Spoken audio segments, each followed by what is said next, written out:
sociais, como vocês estão? Espero que estejam bem e ansiosos para ouvir a nossa história de hoje. Hoje eu trouxe um conto. Estou aqui com um livro com alguns contos para enganar a morte. Isso mesmo. Então, o de hoje conta a história de um senhor. Ele morava em uma casa simples, ele não tinha muitas posses, não tinha dinheiro. Morava ele, a esposa e 6 filhos. A esposa dele engravidou a 7ª vez. E lá onde ele morava, a família dele, todos eram muito devotos. Então, quando a esposa engravida, já teria que ter um padrinho ou uma madrinha para batizar o seu bebê. Bom, quando a senhora deste senhor, muito pobre, muito simples, engravidou a 7ª vez, eles passaram aí a gravidez toda pensando em alguém que pudesse batizar o seu bebê. Só que eles não pensaram, não encontraram ninguém aceitou, eles eram bem pobres, então não conseguiu ninguém para fazer isso, embora já era o 7º filho, né? 7º filho deles, né? Aliás. Então, no dia do nascimento do bebê, ele saiu desesperado nas ruas, o bebezinho nasceu, olha que maravilha. Nasceu com saúde, era um menino, mas ele não poderia deixar esse menino sem batizar. Então ele saiu vagando pelas ruas, andou durante o dia todo. Quando já era noite, ele encontrou uma senhora com uma capa preta. E ela estava com uma bengala que na verdade era um osso. Então ele foi logo perguntando, viu que aquela senhora não fazia parte daquela cidade, ele nunca tinha visto ali. Então ele foi logo perguntando, qual o seu nome, minha senhora? E ela respondeu, eu sou a morte. Ele hesitou por um momento, mas logo fez a pergunta, ele precisava de alguém para batizar o filho dele. Então ele perguntou para a morte, a senhora aceita batizar o meu filho? Ela ficou surpresa e falou, você quer que eu, morte, batize o seu filho? Tem certeza disso? Eu sou tão sempre me criticam, sempre me chamam de injusta, me chamam de maldosa, e você está me tratando bem? Quer me dar o seu filho para eu batizar? O homem, sem hesitar, respondeu, sim, morte, eu preciso de alguém que batize meu filho. Você aceita? E a morte aceitou batizar o bebê. Então, no dia combinado, lá estava ela, para batizar o 7º filho desse senhor. A cerimônia foi bem rápida, né? A morte participou, batizou, mas foi bem rápida. Porém, ela decidiu dar um agrado a este homem. Falou, como este bebê é meu único afilhado, você foi a única pessoa que me tratou bem quando me viu, então eu vou te recompensar de alguma forma. Vamos fazer o seguinte, você vai ficar rico, isso mesmo, você vai ganhar muito dinheiro, então você vai ter toda a condição financeira para cuidar dos seus filhos e deste meu afilhado, que é o 7º filho da família. O homem, assombrado, assustado, perguntou para a morte, mas de que forma eu vou ficar rico? Como vou fazer para ganhar dinheiro? Então a morte explicou para ele, olha, a partir de hoje você coloca lá na sua porta que você é médico, você atende a qualquer tipo de doença, qualquer tipo de paciente, então dessa maneira você vai ficar rico. O homem, assustado, hesitou e falou, eu, médico? Como? Como eu vou conseguir fazer isso? Então a morte lhe disse, você é o único que consegue me ver.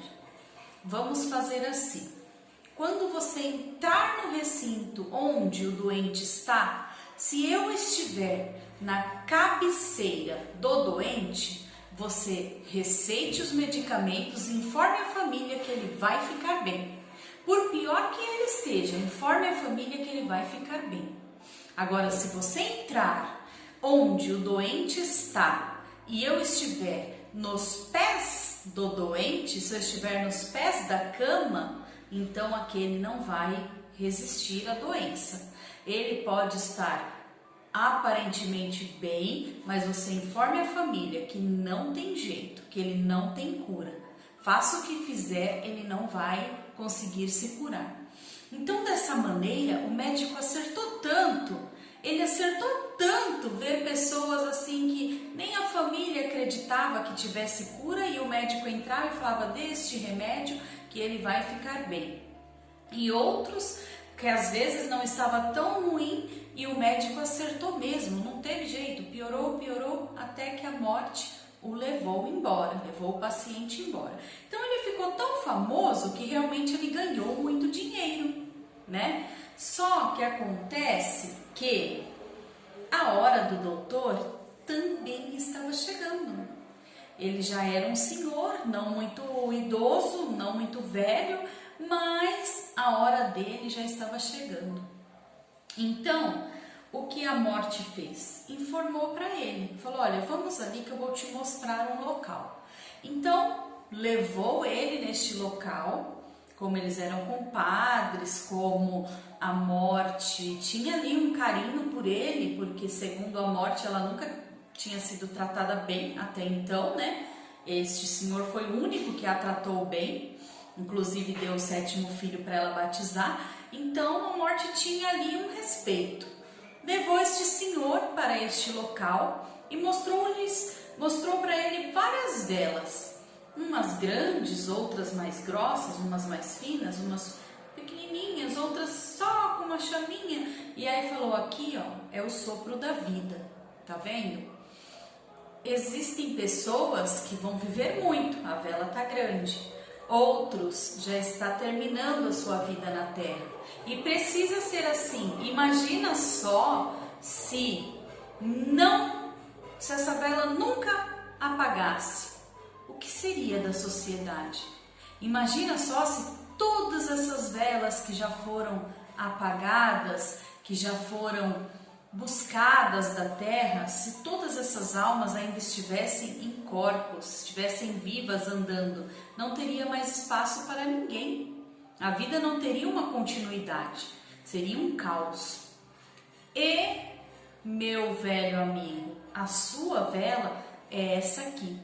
E a vela dele estava bem petitiquinha, só a chama acesa ali, quase apagando. Ele logo implorou: não, morte, eu te peço, eu te suplico, me dê só mais um pouquinho de vida, só mais um ano, por favor. Então a morte ali, compadecida do pedido do compadre, disse: então tá bom, mais um ano. Um ano exatamente, eu venho te buscar, tá bom? Tudo bem, combinado. E continuaram os trabalhos, ele continuou ganhando dinheiro, continuou trabalhando e a morte ali sempre ajudando, mas óbvio que ela não esqueceu do combinado, né? Exatamente um ano, lá estava a morte, o senhor já se despediu de todo mundo, hoje eu vim buscá-lo. O senhor, querendo enganar a morte mais uma vez, falou: só mais um pedido, só mais um. Eu quero rezar o Pai Nosso completo e você só me leva quando eu terminar, tudo bem?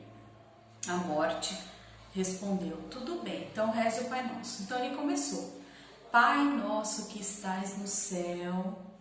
Então ele parou. A morte falou: vamos, eu tenho pressa, eu tenho muita gente ainda para recolher ainda esta noite. E ele falou: não vou terminar agora, e você me prometeu, então você não vai me levar. A morte se sentiu enganada, ela ficou tão triste com aquilo. Como pode um amigo enganá-la de novo? Mais uma vez ele estava ali enganando a morte. A primeira vez ela se deixou levar, deu-lhe mais um ano. Agora novamente o senhor estava ali tentando me enganar, me enganou. Ah, mas essa não vai ficar assim, a morte pensou. Então, o que a morte fez? Se fez de esquecida. e de vez em quando o homem rezava mais uma palavrinha, santificado, e parava. Então ele pensou, né, vou engabelar a morte aqui até que ela esqueça dessa história. Até que um dia ele chegou na casa de um doente e este era muito jovem, era ainda uma criança. Ele ficou ali muito triste de ver que a criança não resistiria, a morte estava nos pés dela. Então, o que ele fez? Quando a criança partiu, lembra que ele era muito devoto à religião? Assim que a criança partiu, ele juntou as mãos e rezou um Pai Nosso para a alma daquela criança. Só que ele não sabia de uma coisa, ali ele estava sendo enganado. Quando ele disse amém, aquele defunto, aquela criança que estava morta, arregalou os olhos e logo falou: agora você não tem saída, você vai comigo. Então ele foi enganado pela morte, ele tentou enganar a morte, mas na verdade a morte o pegou, chegou o momento dele.